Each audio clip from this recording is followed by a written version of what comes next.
It's Apple's. Apple has a massive market cap. Apple cars driving around Manhattan. On the 31st of December 2021, Apple's market capitalization was closest to the astonishing and mind-boggling $3 trillion. As of today, Apple sits at a remarkable market capitalization of $2.5 trillion. This makes the Apple brand the most valuable company by market cap. Market capitalization, generally referred to as a market cap, is the total market value of a publicly traded company's outstanding shares and is commonly used to measure company's worth. The worth of Apple as a company reflects and reinforces how huge, strong, and glorious the Apple brand is. But having said that, on one hand, Apple has been shattering new records, yet on the other side, there are some vulnerable challenges that Apple is standing in front of. The most crucial product that Apple has in the current market is our very own iPhone. The sales of iPhone make a prominent part of Apple's overall revenue, yet the sales have not surged since the year 2014. Apple is also being sued for antitrust cases for Apple Pay in the European Union, and mammoth companies such as Facebook, now Meta, are revolting against its policies. More on the Facebook and Apple tech war in an upcoming video. So do subscribe Alphause for brand as well as business stories, because we cover free and new business content just for you all. Now, the underlying question of what are the growing pains of Apple and how the current CEO Tim Cook is planning to handle this entire situation so that Apple is not jeopardized by the current crisis. And more importantly, as business stakeholders and students, what are the prime considerations that we need to focus and keep an eye on for the disruption of technology that is about to see the day and stands at dawn. Let's rewind. The story started way back in 2007 when Steve Jobs did the famous iPhone launch. As soon as Steve Jobs launched the iPhone, the world went crazy and made the iPhone a sensation, spectacular and phenomenal product. Well, since then, whenever a new iPhone is announced and launched, the anticipation and eagerness to see the new product has never ever descended.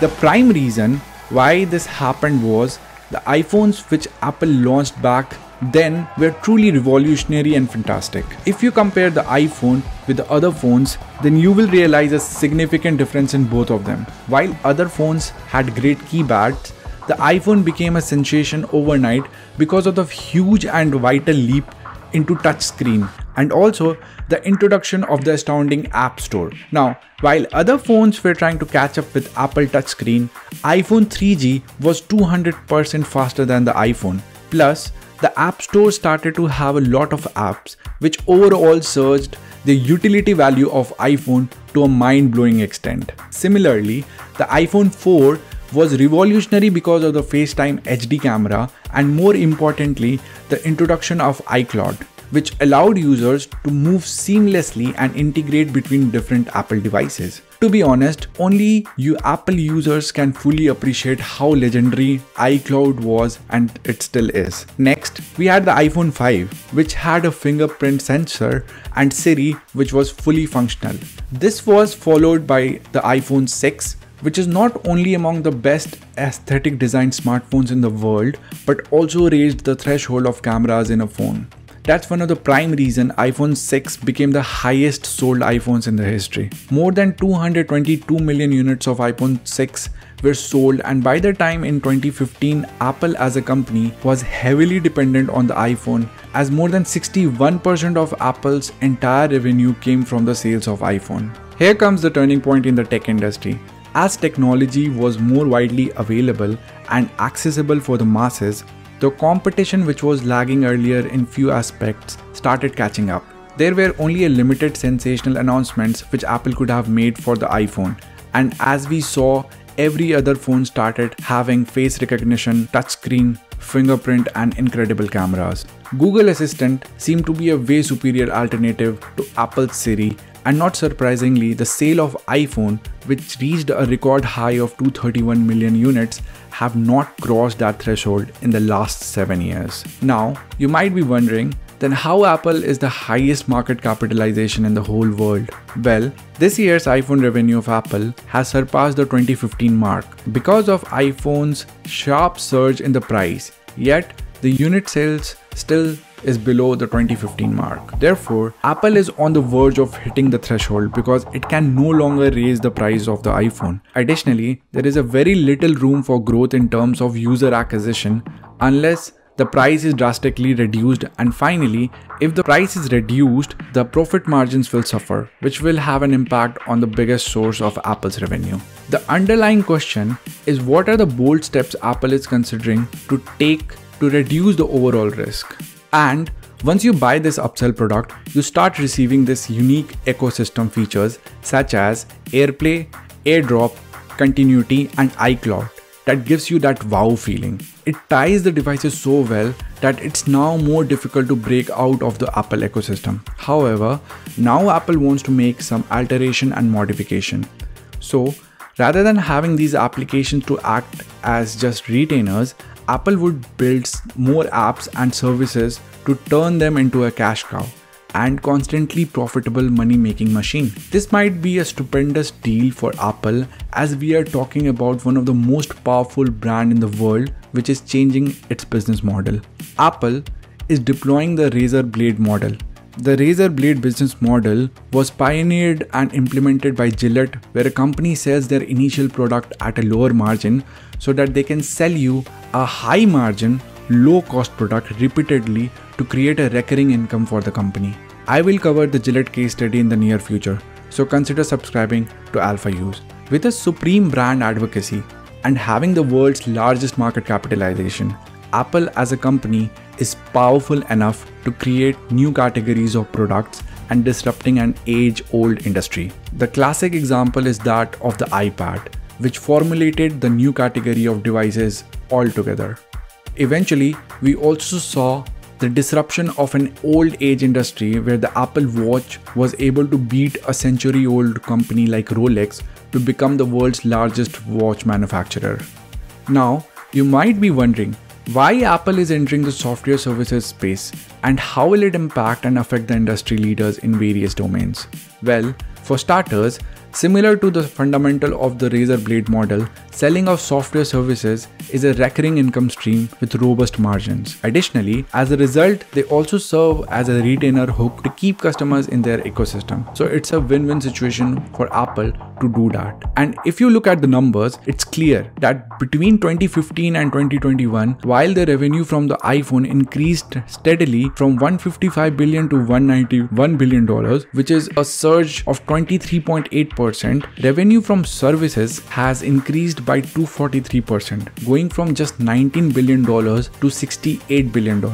The catch here is that, according to Statista, while the profit margin from the iPhone is just 35%, the margin from software services is almost 60%. According to Bloomberg, the Apple App Store was running at a profit margin of 78% in the year 2019. Now, the key question is, with Apple entering the SaaS or software as a service domain, what are the expected disruptions in various industries? Well, through secondary research and what I could contemplate is there are three major and specific areas where Apple would try to capitalize on. The first and the most obvious is leveraging the aggregator superpower. To inform you about it, since Apple has a wealth of data points about which applications are the best sellers in the App Store and also has precise details about who purchases them and what their use case is. Apple could also launch a service which is in direct competition to an existing app. For instance, in US, while a Spotify subscription costs $16.99,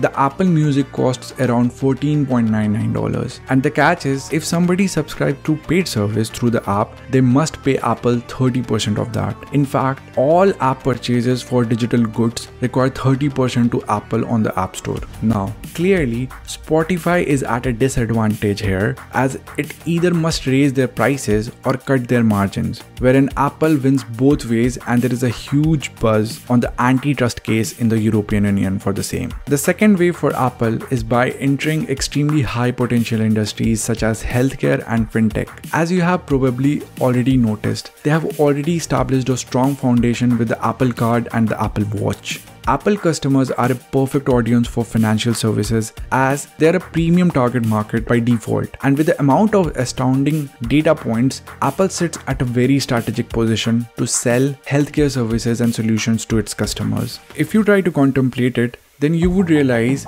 that it's such a tremendous scope of application that a family member who is sick and unhealthy can share the data with the family members and the therapist. It does require a robust back-end integration and data connectivity which will allow healthcare facilities across the United States to easily access and share the patient data with one another. This will allow patients to complete medical operations more swiftly than the current laborious process. Well, this is how Apple is laying its foundation within the United States. Hence, with Apple Card and the Health app, it wouldn't be surprising at all if Apple becomes the largest health insurance company or even the biggest credit card company in the world. Lastly, we also have new product launches like the Apple Car project and Apple Glasses, which could eventually become the stepping stone with Apple as iPhone was back in 2007. Hence, the underlying question, will Apple collapse or run into trouble? Well, as far as I can tell you, that Apple is just getting started with the next major technological revolution. Thanks to its aggressive pursuit of the software services market and the introduction of the M1 chip, which brings me to the most crucial section of this episode, the predictions that will help you comprehend how Apple will compete in the ongoing tech wars and where would that lead to in Apple's trajectory. Well, there are three major things which I would highly recommend you to pursue. The first thing is keep your eyes and ears open on the fintech revolution brought by none other than the Ant Group, which is very similar to what Apple is capable of. The second thing is do study the case of Microsoft from a software product transitioned into a SaaS. And once you understand the transition of these two technology giants, it will give you an eye-opening insight into the SaaS and cloud wave, which is literally the biggest thing in the next decade. Lastly, I will also attach a link for you to deep dive into the dispute between Apple and Spotify. Well, that's from my side. If you learned something, then do touch the like button to make the YouTube algorithm god happy. For similar business case studies, business models and stories, do not forget to subscribe. Here is a video about the untold story of Apple. Do watch it because it is really interesting. Until next time, peace out.